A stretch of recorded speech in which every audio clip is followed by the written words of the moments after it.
Ratusan peserta yang berasal dari berbagai komunitas sepeda seprovinsi Gorontalo turut ambil bagian dalam kegiatan sepeda santai atau fun bike untuk memeriahkan Festival Pesona Otanaha.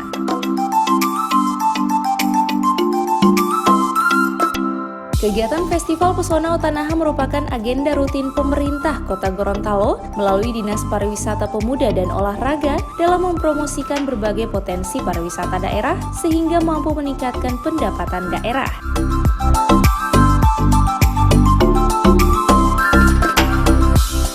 Selain itu, seluruh peserta sepeda santai ini dilepas secara langsung oleh Sekretaris Daerah Kota Gorontalo, Dr. Andes Insinyur Haji Ismail Majid MTP, yang mengambil start di depan rumah dinas Wali Kota Gorontalo dengan melewati rute berbagai destinasi wisata Kota Gorontalo dan finish di objek wisata Benteng Otanaha, Kecamatan Kota Barat.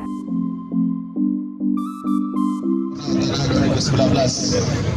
Sedianya kegiatan ini berlangsung hari Minggu karena kegiatan hari Minggu ada pawai Hijratul Rasul, maka dimajukan hari ini. Untuk itu mohon maaf kepada bapak-bapak, ibu-ibu yang agak mendadak. Jadi kegiatan ini akan berlangsung kita sampai melewati tempat-tempat wisata yang ada di Kota Gorontalo, kemudian finish langsung di objek wisata Cagar Budaya Benteng Otanaha. Di sana ada kegiatan senam dan lain-lain, kemudian ada pencabutan door prize. Demikian sedikit pengantar dari kami. Terima kasih. Wassalamualaikum warahmatullahi wabarakatuh. Komunitas sepeda yang berasal dari seluruh wilayah Provinsi Gorontalo, dan pada hari ini kita akan melaksanakan Fun Bike Otanaha. Kegiatan ini tentunya di samping menyemarakan Festival Otanaha yang secara rutin dilaksanakan oleh pemerintah Kota Gorontalo, tentunya kegiatan ini untuk meningkatkan ukhuwah silaturahim di antara kita, terutama di samping para komunitas sepeda, juga di sini juga ada dari daerah-daerah lain, dari Bonegolango, dari Kabupaten Gorontalo, dan juga mungkin ada sebagian dari Balemo. Oleh karenanya kami atas nama pemerintah Kota Gorontalo menyampaikan terima kasih atas partisipasi dari kita semua yang telah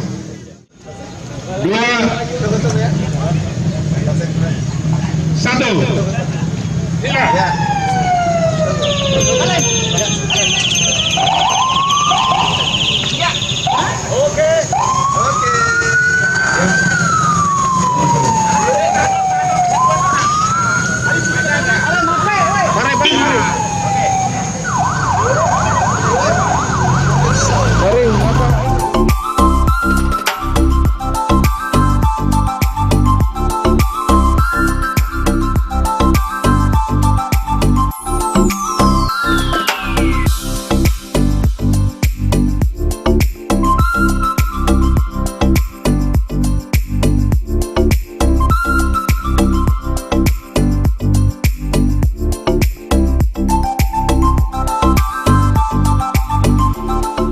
Tim Liputan Advertorial Mimosa TV.